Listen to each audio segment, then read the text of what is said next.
Hello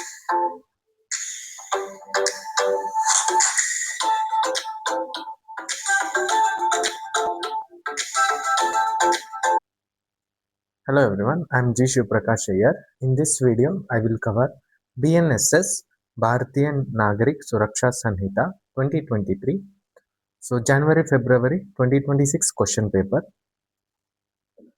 So CRPC is replaced by BNSS. So earlier I discussed about BNS Bharatiya Nyaya Sanhita, which is replaced by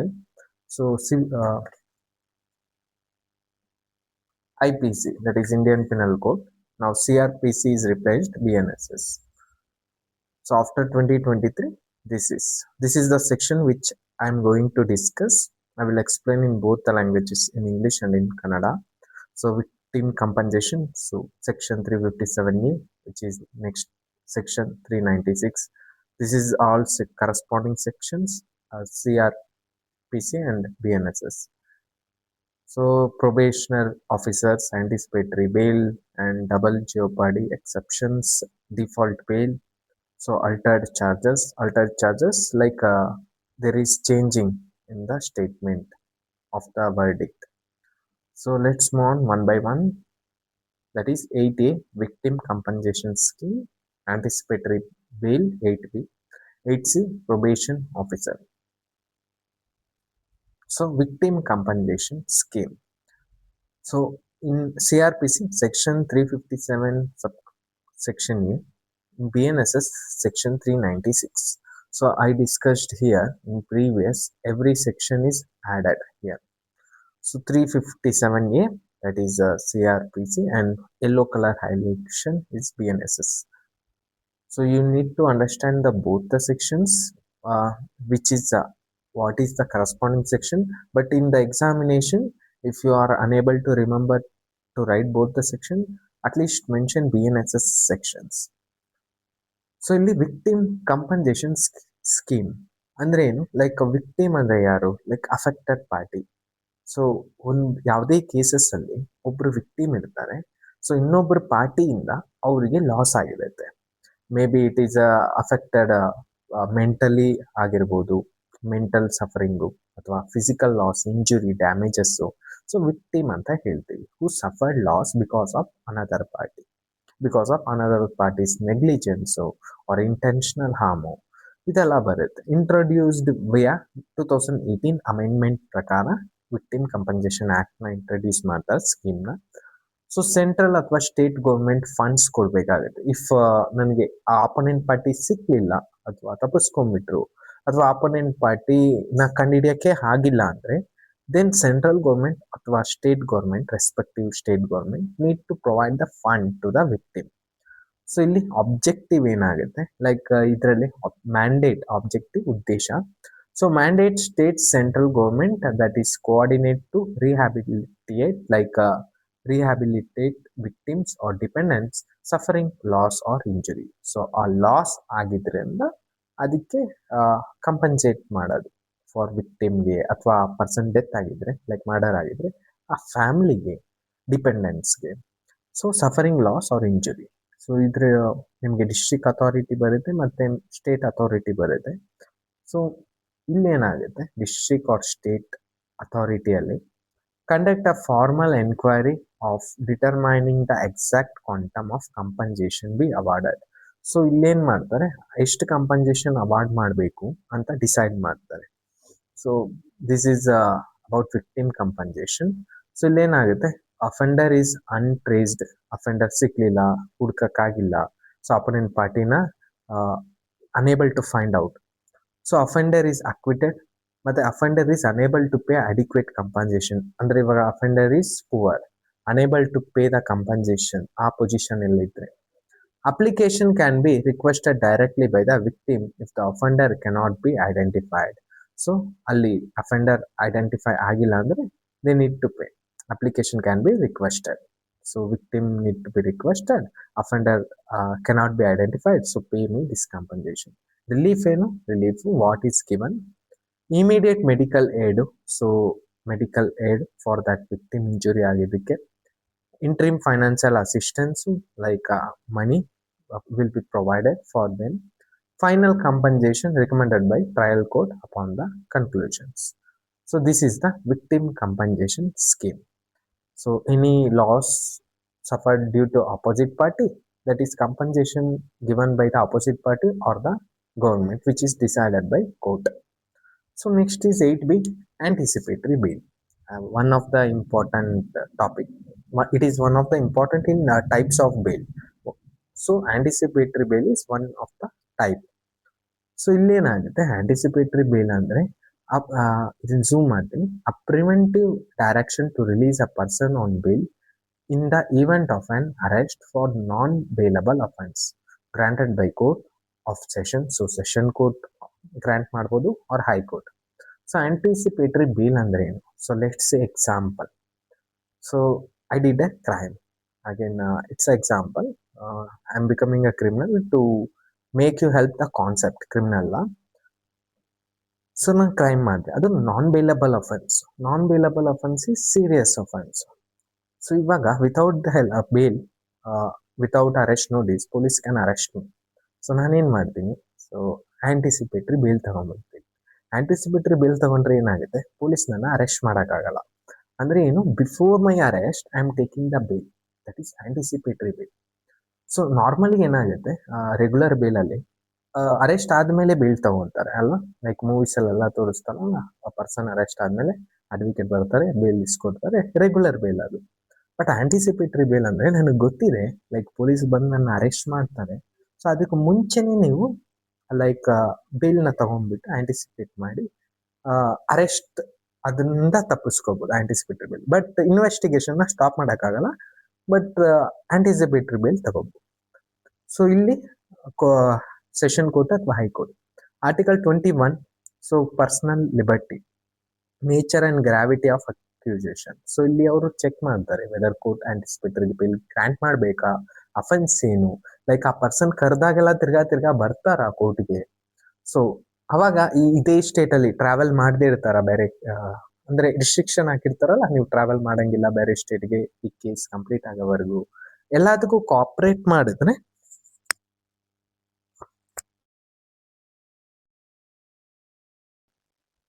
so if I am cooperating with the court, then anticipatory bail will be provided. So ಇಲ್ಲಿ ನಾನು ಹೇಳಿದ್ನಲ್ಲ, possibility of fleeing of justice or tampering with ಎವಿಡೆನ್ಸ್ನ damage ಮಾಡಂಗಿಲ್ಲ.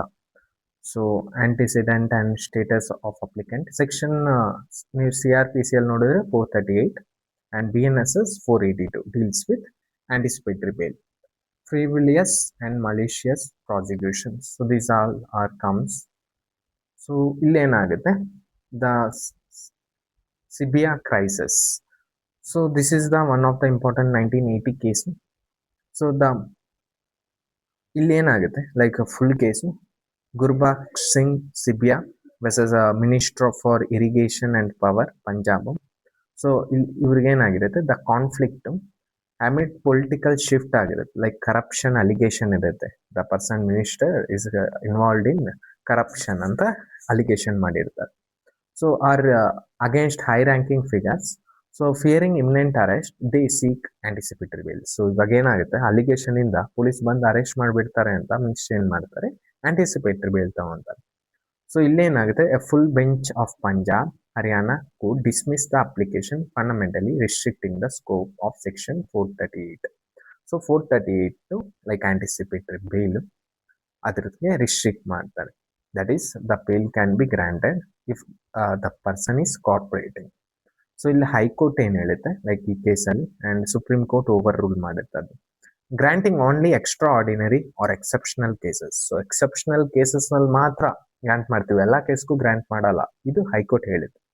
Supreme court ಏನ್ ಹೇಳುತ್ತೆ, no special cases requirement access on individual merit.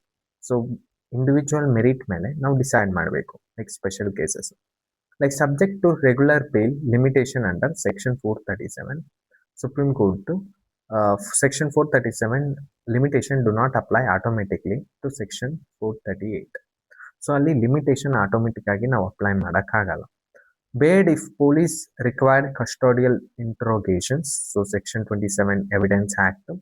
So ಇಲ್ಲೇನಾಗುತ್ತೆ, supreme court ಏನು ಹೇಳುತ್ತೆ, unqualified discretionary power, no such statutory bar exist. So ಅಲ್ಲಿ ನಾವು statutory like parliament ಏನು ಆ ಲಿಮಿಟೇಷನ್ ಮಾಡಿಲ್ಲ ಅಲ್ಲ, ಸೊ ಅದಕ್ಕೆ ಬೇಡ್ in serious economic offences. So parliament did not write restriction judges cannot read in to the law. So ಪಾರ್ಲಿಮೆಂಟೇ restrict ಮಾಡದೇ ಇದ್ದಾಗ ನಾವು ಅದನ್ನ ಲಾಗ್ ಓದಕ್ಕಾಗಲ್ಲ ಆಸ್ ಎ ಜಡ್ಜ್. ಸೊ ಇದೇನು constitutional bench like no flexible rules. The statute grants a discretion if it thinks fit. So rigid restriction cannot be imposed where the legislation is omitted them. So legislation ಅದನ್ನ ತಗೊಂಡಿಲ್ಲ, ಆ ಥರ strict rule ಮಾಡಿಲ್ಲ ಅಂದರೆ ನಾವು strict ಆಗಿ ತಗೊಳಂಗಿಲ್ಲ rigid. So article 21 safeguard designs purely as a procedural tool protect personal liberty and presumption of innocence. So ಅದಕ್ಕೆ ಆಂಟಿಸಿಪೇಟರಿ ಬೇಲ್ ನಾರ್ಮಲಿ ಗ್ರ್ಯಾಂಟ್ ಮಾಡ್ತಾರೆ. So district pre arrest, that is anticipatory bail arrest ಆಗಕ್ಕೆ ಮುಂಚೆನೆ pre arrest 438 and post arrest ಅದು normally 437 bail operates differently. So limitation ಏನು, no blanket order protecting against unknown figure crimes. So requires a well founded and reasonable apprehension of arrest. So this is decision of supreme court. So line of thought ಈ, so anticipatory bail is a time limit, expires automatically when charge sheet is filed or the accused is summoned by the trial court. So ಅಂದರೆ ಏನು, like FIR ಅಥವಾ charge sheet ಪೊಲೀಸಿಂದ file ಮಾಡಿದ್ಮೇಲೆ ಈ anticipatory bail end ಆಗುತ್ತಾ ಅಂತ. So ಅದಕ್ಕೇನು ಅಂತ trial court ಹೇಳ್ತಾರೆ, like in the case Salauddin case like 1996 Salauddin Sheikh, ಈ ಕೇಸಲ್ಲಿ ಏನು ಹೇಳ್ತಾರೆ, like line of thought be ಒಂದು ಲೈಕ್ ಚಾರ್ಜ್ ಶೀಟ್ ಫೈಲ್ ಆದಮೇಲೆ ಅದು ಆಟೋಮೆಟಿಕ್ ಆಗಿ ಎಂಡ್ ಆಗುತ್ತೆ ಅಂತ anticipatory bail. So next line of thought be, anticipatory bail is not tied procedural milestone, it does not automatically expire on the charge sheet filing the last until the end of the trial. So ಈ case 1980, ಇವಾಗ ನಾನು ಸಿಬಿಯಾ case discuss ಮಾಡಿದ್ನಲ್ಲ, ಇದು automatic ಆಗಲಿ end ಆಗಲ್ಲ. Like trial complete ಆಗೋವರೆಗೂ ಆ person ಏನಾಗ್ತಾರೆ, ಇನ್ನೋಸೆಂಟ್ ಆಗ್ತಾರಲ್ಲ, ಅದು ಪ್ರೂವ್ ಆಗೋವರೆಗೂ, ಗಿಲ್ಟ್ ಪ್ರೂವ್ ಆಗೋವರೆಗೂ. ಸೊ ಇದು ಕಂಟಿನ್ಯೂ ನಡೀತಿರುತ್ತೆ. Even after filing a charge sheet ಆ ಆಂಟಿಸಿಪೇಟರಿ ಬೇಲ್ ಕಂಟಿನ್ಯೂ ನಡೀತಿರುತ್ತೆ. ಆ ಡಿಸಿಷನ್ ಬಂದಮೇಲೆ ಇದು ಕನ್ಫರ್ಮ್ ಆಗುತ್ತೆ whether the person is criminal or not. Criminal ಅಂದರೆ ಆಂಟಿಸಿಪೇಟರಿ ಬೇಲ್ ರಿಜೆಕ್ಟ್ ಮಾಡಿ ಜೈಲಲ್ಲಿ ಹಾಕ್ತಾರೆ, ಪನಿಷ್ ಮಾಡ್ತಾರೆ. ಕ್ರಿಮಿನಲ್ ಇಲ್ಲ ಅಂದರೆ ಅಕ್ವಿಟಲ್ ಮಾಡ್ತಾರೆ. So this is next case, Sushila Agarwal resolution. So it is also important case versus state. So 2020 case, 6 years back, a special leave petition is referred to 5 bench judge bench. So ಇದರಲ್ಲಿ ಇನ್ನೂ detail ಆಗಿ anticipatory bale ಬಗ್ಗೆ ಹೇಳ್ತಾರೆ. So ಅಂದ್ರೆ ಏನು, the bench unanimously reaffirms the core principle, so Sibia ಕೇಸ್ದು, decisively ending the judicial conflict in favour of liberty. So ಇದರಲ್ಲಿ ಏನು ಹೇಳ್ತಾರೆ, ನೋ ಆಟೋಮೆಟಿಕ್ ಎಕ್ಸ್ಪೈರೇಷನ್, ಅಂದರೆ ಇವಾಗ ಎಕ್ಸ್ಪೈರ್ ಆಗೋದು ಆಟೋಮೆಟಿಕ್ ಆಗಿರಬಾರ್ದು. ಲೈಕ್ ಚಾರ್ಜ್ ಶೀಟ್ ಬಂದಮೇಲೆ ಅಥವಾ ಅದು ಏನು ಆ ಗಿಲ್ಟ್ ಪ್ರೂವ್ ಆಗಕ್ಕೆ ಮುಂಚೆ. ಸೊ ಎಕ್ಸ್ಪೈರೇಷನ್ ಆಟೋಮೆಟಿಕ್ ಆಗಿ ಮಾಡಂಗಿಲ್ಲ. Anticipatory bail does not lapse simply because charge sheet is filed or charges are framed. So duration ordinary till trial end. So the protection granted ordinarily continues until the final conclusion of the trial. Investigation is unaffected. So granting a bail does not inhibit police power to investigate or physical evidence recovery. So ಅದು police ಪವರ್ನ ಕಡಿಮೆ ಮಾಡಲ್ಲ, just ಆ ಪರ್ಸನ್ನ ಜೈಲಿಗೆ ಹಾಕದೇ ಇರ್ತಾರೆ ಅಷ್ಟೇ. But investigation ಎಲ್ಲ ನಡೀತಾ ಇರುತ್ತೆ ಸೆಕ್ಷನ್ 27 ಎವಿಡೆನ್ಸ್ ಆಕ್ಟ್ ಪ್ರಕಾರ. ಸೊ ಅದಕ್ಕೆ ಕಾರ್ಪೊರೇಟ್ ಮಾಡ್ಬೇಕು ಆ ಪರ್ಸನ್, ಇಲ್ಲಾಂದ್ರೆ ಆಂಟಿಸಿಪೇಟರಿ ಬೇಲ್ ಇನ್ವ್ಯಾಲಿಡ್ ಆಗಿಬಿಡುತ್ತೆ. Judicial discretion, while not generally time-bound, court may impose time limit if peculiar facts or specific case demand it. Time limit illa, but in case court may feel in future like particular case ge time limit ಬೇಕಾಗುತ್ತೆ, so time limit ಕೊಟ್ರೆ ಒಳ್ಳೇದು ಅನ್ಕೊಂಡ್ರೆ like for the evidence purpose they can court differ ಆಗುತ್ತೆ based on the case, facts of the case. Next 8C, so probation officer. Again, this is the also one of the important, like probationary officer. ಇಲ್ಲೇನಾಗುತ್ತೆ, pre sentence enquiry. So probationary officer ಯಾರು, section 13 so and section 360 CRPC. So appointed by the government. he is a person where his duty is like pre sentence enquiry, investigate background, ಆ ಪರ್ಸನ್ದು background enquire ಮಾಡ್ತಾರೆ. ಯಾರು crime ಮಾಡಿರ್ತಾರೋ ಅಥವಾ crime ಮಾಡಿಲ್ವೋ ಇದು ನಡೀತಿರುತ್ತಲ್ಲ, like allegations ಇರುತ್ತೆ ಆ person ಮೇಲೆ, ಅದನ್ನ ಇನ್ವೆಸ್ಟಿಗೇಟ್ ಮಾಡ್ತಾರೆ. Character, antecedent and living condition to assist the court decision. So ಕೋರ್ಟ್ಗೆ ಅಸಿಸ್ಟ್ ಮಾಡ್ತಾರೆ while deciding. Supervision, so actively monitoring probationers to ensure strict compliance with the court mandate conditions. Supervise ಮಾಡೋದು after that person release ಆದ್ಮೇಲೆ, like ಆ person supervise again mistake ಮಾಡ್ತಿದಾರ ತಿರ್ಗಾ ಇಲ್ವಾ. So probational ಅಲ್ಲಿ ಬಿಡೋದು. So another person is watching you, that is probationary officer, whether that person ಯಾರು release ಆದ್ರು ತಿರ್ಗಾ ಕ್ರೈಮ್ ಮಾಡ್ತಿದಾರ, ಕ್ರೈಮ್ ಮಾಡದೆ whether that person is changed. So supervising and rehabilitation, so ಇವಾಗ ಏನಾಗುತ್ತೆ, acting reintegration into society by providing council and helping secure employment. ಇವಾಗ normally ಪ್ರಿಸನರ್ಸ್ಗೆ ಜೈಲಿಂದ ಆಚೆ ಬಂದ್ಮೇಲೆ ಅಷ್ಟು ಈಸಿಯಾಗಿ ಕೆಲಸ ಸಿಗಲ್ಲ. ಸೊ ಪ್ರೊಬೇಷನರಿ ಆಫೀಸರ್ ಏನ್ ಮಾಡ್ತಾರೆ, ತಿರ್ಗಾ ಸೊಸೈಟಿ ಜೊತೆ ಮಿಂಗಲ್ ಮಾಡಿಸ್ತಾರೆ, ಎಂಪ್ಲಾಯ್ಮೆಂಟ್ ಕೊಡಿಸ್ತಾರೆ, ಹೆಲ್ಪ್ ಮಾಡ್ತಾರೆ. ಸೊ ಇದೇನಾಗುತ್ತೆ, ಸೊ ಒಂದು ಪ್ರೊಟೆಕ್ಷನ್ ಸಿಗುತ್ತೆ ಪ್ರಿಸನರ್ಸ್ ಕೂಡ. So this is the probationary officer. And ಅವರು ಚೆಕ್ ಮಾಡ್ತಾರೆ ತಿರ್ಗಾ ಅವ್ರು ಅದೇ ತರ ಕ್ರೈಮ್ ಮಾಡ್ತಿದಾರಾ ಇಲ್ವಾ, ಹ್ಯಾಬಿಚುವಲ್ ಅಫೆಂಡರ್ ಅಥವಾ ಹ್ಯಾಬಿಚುವಲ್ ಅಫೆಂಡರ್ ಅಲ್ವಾ. ಹ್ಯಾಬಿಚುವಲ್ ಅಫೆಂಡರ್ ಅಂದ್ರೆ ಕಂಟಿನ್ಯೂಸ್ ಆಗಿ ಆ ಕ್ರೈಮ್ ನ ಮಾಡೋದು, ಈವನ್ ಆಫ್ಟರ್ ಪನಿಷ್ ಕೊಟ್ಟರು ಆ ಕ್ರೈಮ್ ನ ಮಾಡೋದು ಹ್ಯಾಬಿಚುವಲ್ ಅಫೆಂಡರ್ ಆಗ್ತಾರೆ. So this is the role of probationary officer. So IRAC method next, that is we will discuss problem based question using this method. I will read out the question. 9A, X tried for causing grievous hurt to Y and convicted. So X Y na hurt ಮಾಡ್ದ, that is grievous hurt. Y afterward dies, ಅಂದ್ರೆ Y ಸತ್ತೋಗ್ಬಿಟ್ಟ. Can X be tried again decide, ಇವಾಗ X ತಿರ್ಗಾ decide ಮಾಡ್ಬೋದಾ judge, ಆ court. Let's example, X grievous hurt ಮಾಡ್ತಾ ವೈಗೆ 1 week back. So ಅಲ್ಲೇನಾಗುತ್ತೆ, ಜಡ್ಜ್ಮೆಂಟ್ ಬಂದ್ಬಿಡುತ್ತೆ. ಲೆಟ್ಸ್ ಆಫ್ಟರ್ 6 months ಅಲ್ಲಿ ಜಡ್ಜ್ಮೆಂಟ್ ಬಂದ್ಬಿಡುತ್ತೆ. ಆ 6 month ಆದ್ಮೇಲೆ ಜಡ್ಜ್ಮೆಂಟ್ ಬಂತು, ಲೈಕ್ ಗ್ರೀವಿಯಸ್ ಹರ್ಟಿಗೆ ಪನಿಷ್ ಮಾಡಿರ್ತಾರೆ, ಇಂಟೆನ್ಷನ್ ಇದೆ ಇದ್ರು ಮರ್ಡರ್ ಮಾಡಬೇಕು ಅಂತ, ಬಟ್ ಗ್ರೀವಿಯಸ್ ಹರ್ಟ್ ಆಯಿತು ಅಂತ ಅವ್ರು ಪನಿಷ್ ಮಾಡ್ತಾರೆ. ಆಫ್ಟರ್ ದ 7th month ಅಲ್ಲಿ, ಆಫ್ಟರ್ ಪನಿಷ್ಮೆಂಟ್ ಆಫ್ಟರ್ 1 month ಆದ್ಮೇಲೆ ವೈ ಸತ್ತೋಗ್ಬಿಡ್ತಾರೆ because of that grievous hurt. ಇವಾಗ ತಿರ್ಗಾ ಕೇಸ್ನ ರಿಓಪನ್ ಮಾಡ್ಬೋದಾ ಅಂತ ಕ್ವಶನ್. ಅಂಡ್ ಇದು 6 months 7 months just example. So this is the question is, let's move like issue X tried and conviction for causing grievous hurt to Y. Subsequently, Y dies from the exact same injury. ಆ same ಇಂಜುರಿಯಿಂದ ಅವರು ಸತ್ತೋಗಿದ್ದಾರೆ, different injury ಅಲ್ಲ. So same ಇಂಜುರಿಯಿಂದ ಸತ್ತಿರಬೇಕು ಆ person. Because of this grievous hurt that person should die. ಅವಾಗಲೇ ನಾವು ಎಕ್ಸ್ನ ಪನಿಷ್ ಮಾಡೋಕ್ಕಾಗುತ್ತೆ ಫಾರ್ ಮರ್ಡರ್. ಸೊ ಇಲ್ಲಿ same injury, can ex tried again for culpable homicide or murder. So culpable homicide like unexpected ಆಗಿ, intention ಇಲ್ಲದೆ. Murder like with intention. So rule section 300 subclass 3 CRPC provides a specific exception of double jeopardy. ಅಂದ್ರೆ article 20 subclass 2 ಅಲ್ಲಿ ಹೇಳ್ತೀವಲ್ಲ, constitution protect ಮಾಡುತ್ತೆ ಆ ಪರ್ಸನ್ನ, ಯಾರು crime ಮಾಡಿದ್ದಾರೆ. Like ಆ ಪರ್ಸನ್ಗೆ ನೀವು ಟ್ವೈಸ್ ಪನಿಷ್ ಮಾಡೋಕ್ಕಾಗಲ್ಲ, ಒಂದು ಕ್ರೈಮ್ಗೆ ಒಂದು ಪನಿಷ್ಮೆಂಟ್. ಟ್ವೈಸ್ ಮಾಡಿದ್ರೆ ಏನಾಗುತ್ತೆ, ವೈಲೇಟ್ ಆಗುತ್ತೆ. ಸೊ ನೀವು ಎಕ್ಸಾಂಪಲ್, ಇವಾಗ ಕ್ಲಾಸಲ್ಲಿ let's say I am A teacher, all students. So ಇವಾಗ ಸ್ಟೂಡೆಂಟ್ಸ್ ಗಲಾಟೆ ಮಾಡಿದ್ರು ಅಂತ ನಾನು ಇವತ್ತು ಕ್ಲಾಸಿಂದ ಆಚೆಗೆ ಕಳಿಸ್ದೆ, ಇವತ್ತಿನ ಪನಿಷ್ ಮಾಡಿದೆ. ನೆಕ್ಸ್ಟ್ ಡೇ ನಾನು ತಿರ್ಗಾ ನಿನ್ನೆ ಗಲಾಟೆ ಮಾಡ್ತಿದ್ದಲ್ಲ, ಇವತ್ತು ನನ್ನ ಕ್ಲಾಸಿಗೆ ಬರಬೇಡ, ಆ ಥರ ನಾನು ಹೇಳೋಕ್ಕಾಗಲ್ಲ as a teacher. Why? Because one punishment I already given ಅಲ್ವಾ ಅವತ್ತಿನ ದಿವಸ. ಸೊ ನೆಕ್ಸ್ಟ್ ಡೇ ನಾನು ಇದನ್ನು ಕಂಟಿನ್ಯೂ ಮಾಡೋಕ್ಕಾಗಲ್ಲ. ಮೇ ಬಿ ತಿರ್ಗಾ ಗಲಾಟೆ ಮಾಡಿದ್ರೆ ತಿರ್ಗಾ ಕಳಿಸ್ಬೋದು ಸೆಕೆಂಡ್ ಡೇ, ಬಟ್ ನಿನ್ನೆ ಮಾಡಿದೆ ಅಂತ ನಿನ್ನೆದಕ್ಕೆ ಪನಿಷ್ ಮಾಡೋಕ್ಕಾಗಲ್ಲ ಅಲ್ವಾ ಇವತ್ತು. ಅದೇ section 20 subclass 2. So we can punish for one offence ಗೆ 2 punishment ಕೊಡೋಕ್ಕಾಗಲ್ಲ.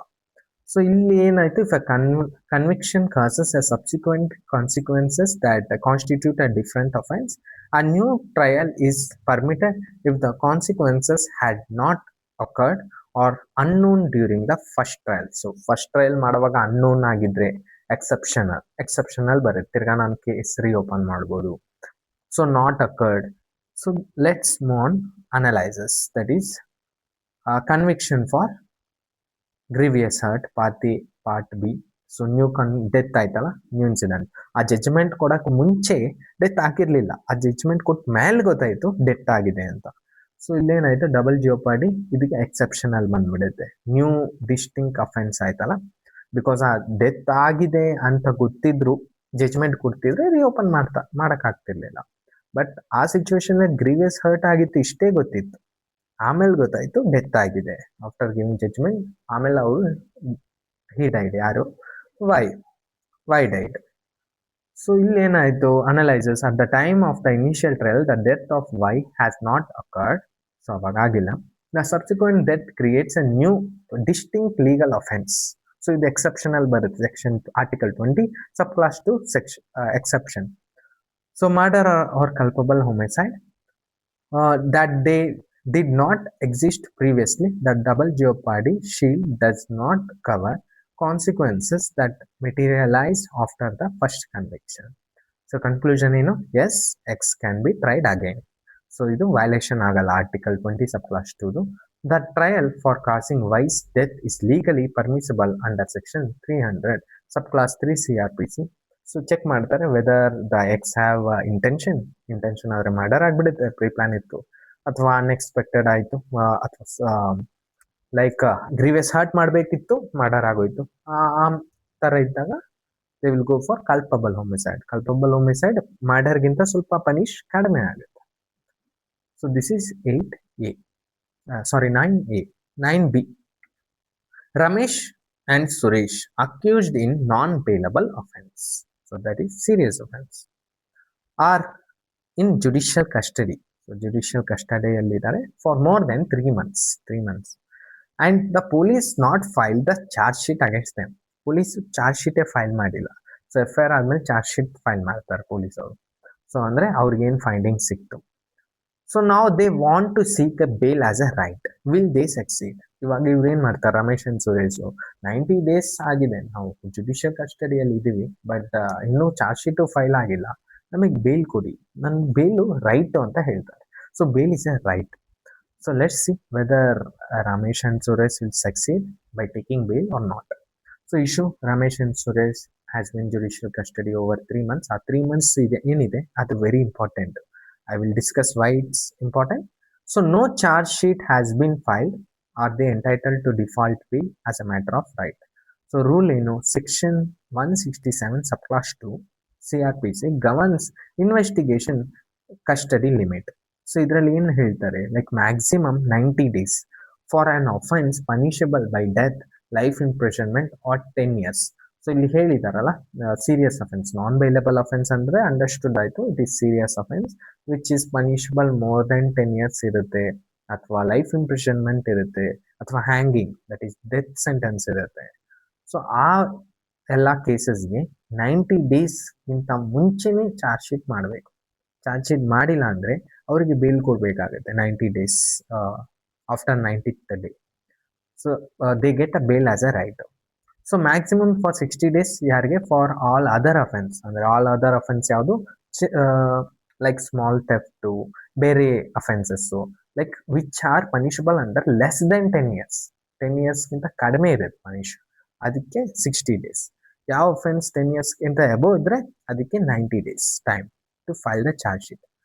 So failure to file a charge sheet within these limits grants indefeasible right ಅಥವಾ ಡಿಫಾಲ್ಟ್ ಬೇಲ್ ಅಂತ ಹೇಳ್ತೀವಿ. So that is bail is a matter of right. So ಇಲ್ಲಿ analysis like ನಾನು ಹೇಳಿದೆ, 0 to 60 days minor offence, 0 to 90 days major offence. So 3 months cross ಆದರೆ ಅವರಿಗೆ bail automatic ಸಿಗುತ್ತೆ. More than 3 months mathematically exceed both the 60 days and absolute 90 days statutory limits under section 167 subclass 2 because the police failed to file the final report within this timeline. The right to bail is no longer discretion, it occurs automatically. So ಅವರಿಗೆ automatically bill ಸಿಗ್ಬಿಡುತ್ತೆ. Conclusion, yes, Ramesh and Suresh will succeed.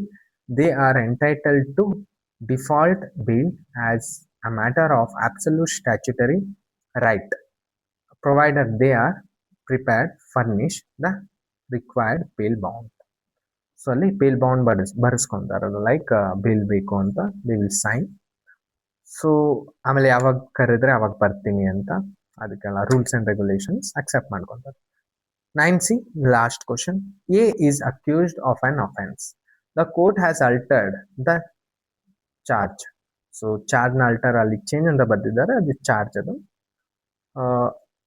So ಚಾರ್ಜ್ನ ಅಲ್ಟರ್ ಮಾಡೋದು, change ಮಾಡೋದು without explaining it to him. So ಆ ಪರ್ಸನ್ಗೆ explain ಮಾಡಿರಲ್ಲ ಅಕ್ಯೂಸ್ಡ್ಗೆ. So ನೀವು ಈ ತರ ಮಾಡಿದ್ದೀರಾ, ನಾನು ಈ ತರ ಚೇಂಜ್ ಮಾಡ್ತಿದ್ದೀನಿ. ಎಕ್ಸಾಂಪಲ್, ಪನಿಷ್ 3 months ಅಂತ ಹೇಳಿದ್ನಲ್ಲ, 4 months ಮಾಡ್ತೀನಿ. ಈ ಕ್ರೈಮ್ ಅಲ್ವಾ, ಸೆಕ್ಷನ್ ಇದು ಅಪ್ಲೈ ಮಾಡಿದ್ನಲ್ಲ, ಬೇರೆ ಸೆಕ್ಷನ್ ಅಪ್ಲೈ ಮಾಡ್ತೀನಿ, ಈ ತರ ಹೇಳಲ್ಲ. ಅದು ವಿತೌಟ್ ಇನ್ಫಾರ್ಮಿಂಗ್ ಅಂತ, ವಿತೌಟ್ ಎಕ್ಸ್ಪ್ಲೈನಿಂಗ್, ಲೈಕ್ ಎಕ್ಸ್ಪ್ಲೈನ್ ಮಾಡಿರಲ್ಲ. So A is convicted for the shed offence, is conviction is valid. ಇವಾಗ ನಾನು ಅವ್ರಿಗೆ ಹೇಳ್ತೇನೆ, ಆ ಅಫೆಂಡರ್ಗೆ ಫಸ್ಟ್ ಒಂದು ಸೆಕ್ಷನ್ ಹೇಳಿರ್ತೀನಿ, ಆಮೇಲೆ ಅಲ್ಟರ್ ಮಾಡ್ತೀನಿ, ಲೈಕ್ ಚೇಂಜ್ ಮಾಡ್ತೀನಿ. ಆ ಚೇಂಜ್ ಮಾಡಿದ್ದು ಹೇಳಿರಲ್ಲ. ಸೊ ನಾನು ಏನು ಹೇಳಿರಲ್ಲ, ಏನು ಚೇಂಜ್ ಮಾಡಿದ್ದೀನಿ, ಅದ್ರ ಪ್ರಕಾರ ಪನಿಷ್ ಮಾಡ್ಬೋದಾ, ಅದು ಲೀಗಲಿ ವ್ಯಾಲಿಡ್ ಆಗುತ್ತಾ, ವ್ಯಾಲಿಡ್ ಆಗಲ್ವಾ? So let's C. So the trial court altered the charge against A but failed to explain a new charge to him before the conviction. The conviction is legally valid.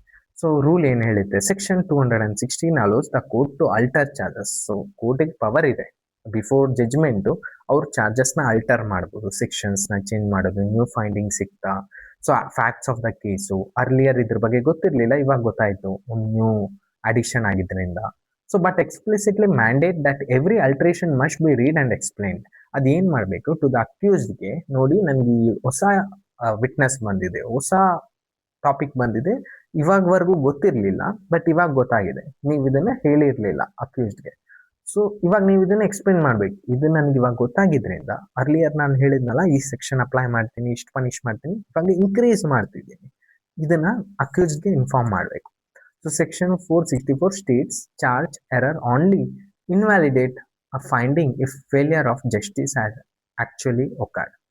So inform ಮಾಡಿಲ್ಲ ಅಂದ್ರೆ ಏನಾಗುತ್ತೆ, ಅದು it is failure of justice ಆಗುತ್ತೆ. Like ಅವ್ರಿಗೆ ಗೊತ್ತಿರಲ್ಲ ಅವ್ರಿಗೆ ಏನು punish ಆಗ್ತಿದೆ ಅಂತ.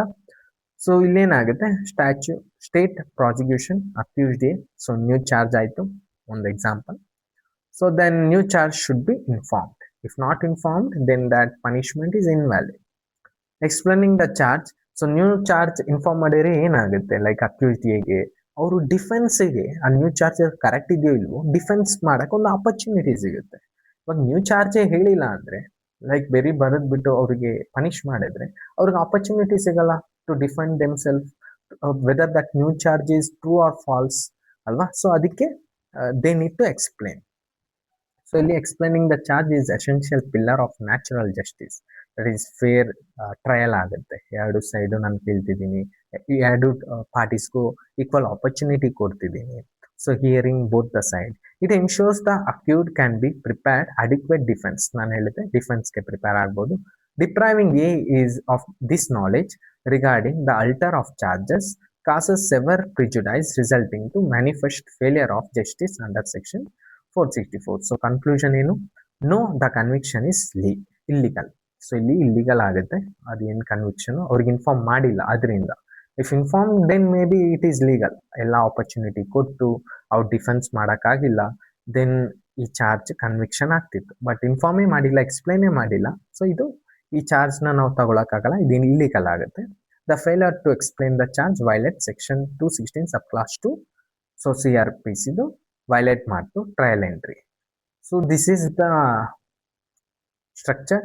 So restoration machines, so section 357A, ಇದೆಲ್ಲ law is not punitive, it requires system of for victim compensation, ಇದು ಡಿಸ್ಕಸ್ ಮಾಡಿದೆ. ಸೆಕ್ಷನ್ ಇದು ಸಿಬಾ ಕೇಸ್ದು ಡಿಸ್ಕಸ್ ಮಾಡಿದೆ, that is constitution shield for the bail, anticipatory bail. So procedural inevitability, I discussed this about 90 days, that is 90 day above ಆದರೆ ಅವರಿಗೆ default bale ಸಿಗುತ್ತೆ. So these all are I discussed. Thank you so much for watching this. If you have any doubt, you can ask me. So this is very important, uh, which I prepared. You can refer this and quote the BNSS sections. If you able to remember CRPC, then only you can mention it. So thank you so much. I will share this PPT in WhatsApp community group.